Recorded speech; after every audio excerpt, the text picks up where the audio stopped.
Hello everybody, welcome back this channel. आज हम section 132 के बारे में बात करने वाले हैं क्योंकि हम एक्शनेबल क्लेम का चैप्टर कंप्लीट करने वाले हैं। तो उसमें अब हम पहुंच चुके हैं 132 सेक्शन पे, जिसमें बताया गया है कि एक्शनेबल क्लेम के जो ट्रांसफर ही होगा उसकी रिस्पॉन्सिबिलिटी, दायित्व वगैरह क्या होंगे। तो वो हम समझ लेते हैं। पिछली वीडियो में हमने नोटिस पढ़ा था कि जब भी एक्शनेबल क्लेम को ट्रांसफ़र किया जाएगा तो उसमें नोटिस दिया जाएगा, और नोटिस कैसा क्या होगा वो आप पिछली वीडियो में जाके देख सकते हो। ठीक है, तो आज हम समझने वाले हैं कि 132 में क्या है कि जो ट्रांसफ़र ही होगा उसकी जो रिस्पॉन्सिबिलिटी, दायित्व वगैरह क्या होंगे। तो भाई समझ लेते हैं क्या कहता है कि एक्शनेबल क्लेम का जो अंतरित होता है, जो नया वाला जिसको ट्रांसफ़र हो चुका है एक्शनेबल क्लेम, ऐसे दावे के उन सभी दायित्व, सभी रिस्पॉन्सिबिलिटी, दायित्व साम्य इक्विटी के अधीन लेगा जिसके अधीन अंतरक की तारीख को उस दावे के बारे में था। क्या मतलब हुआ? जो ट्रांसफ़र करते समय अंतरक यानी कि जो ट्रांसफ़रर है उसके पास जितने भी दायित्व और इक्विटी थी वही आपको मिलेगी। किसको मिलेगी? अंतरिती को। कब? जब वो आपको ट्रांसफ़र करा, जितना आपके पास उस समय था उसके पास, उस समय आपको उसने ट्रांसफ़र किया था एक्शनेबल क्लेम, तो जितना उसके पास उस टाइम था दायित्व, रिस्पॉन्सिबिलिटी, इक्विटी, ठीक है, तो वो सभी ट्रांसफ़र हो जाएगी।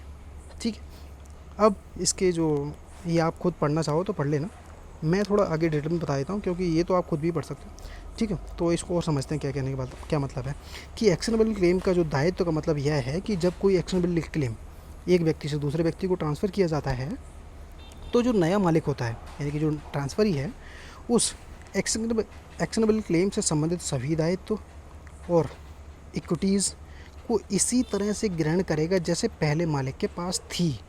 मतलब कि पहले जो मालिक के पास जितना माल, जो रिस्पॉन्सिबिलिटी, दायित्व, अधिकार जितना होगा वो वही तो ट्रांसफ़र होगा, वही दायित्व तो आपके पास मिलेंगे, कुछ एक्स्ट्रा तो नहीं मिलेगा।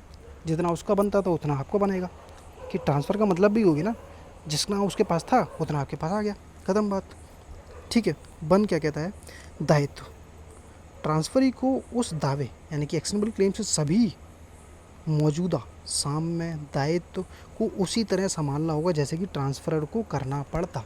यदि वो ट्रांसफ़र नहीं करता तो जो दायित्व, इक्विटी जितने आपके पास आई है ट्रांसफ़र होके, अगर वो नहीं आई होती तो वो जैसे वो संभालता वैसे ही आपको संभालनी है। सिंपल सी, कुछ नहीं था।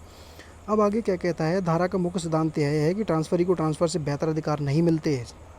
इतना याद रखना, जितना उसके पास जाता था वैसा ही आपको मिलेगा, आपको कुछ एक्स्ट्रा नहीं मिलने वाला, यानी कि कोई बेहतर नहीं मिलने वाला आपको कुछ। यदि ट्रांसफ़रर पर कुछ भी बकाया नहीं है तो ट्रांसफ़री को भी कुछ नहीं देना। मतलब कि उसके पास दायित्व तो नहीं था तो आपके पास भी कोई भी दायित्व तो नहीं होगा। भाई सिंपल सा, हम यहाँ पे सिर्फ दायित्व की बात कर रहे हैं कि भाई जब ट्रांसफ़रर यानी कि जो ट्रांसफ़र कर रहा था उसके पास ही कोई रिस्पॉन्सिबिलिटी नहीं थी उस एक्शनेबल क्लेम के बिहाफ में, तो आपके पास क्यों होगी? सिंपल सी बात है भाई, इजी सा। ठीक है, तो वो आपके पास भी नहीं होगी। नोट क्या कहता है भाई कि यदि ट्रांसफ़री को जो ट्रांसफ़र कर रहा है, ट्रांसफ़रर के दायित्व की सही शर्तों के बारे में पता नहीं है तो भी उसे उन दायित्व को स्वीकार करना होगा। यानी कि जब ट्रांसफ़र किया जा रहा था उस टाइम उसको नहीं पता था कि इसमें कोई रिस्पॉन्सिबिलिटी या दायित्व, कोई दायित्व पड़ा हुआ है और उसको नहीं पता था उस टाइम, और अगर वो ट्रांसफ़र होकर उसके पास आ जाता तब भी उसको अब उसको एक्सेप्ट करना पड़ेगा, स्वीकार करना पड़ेगा।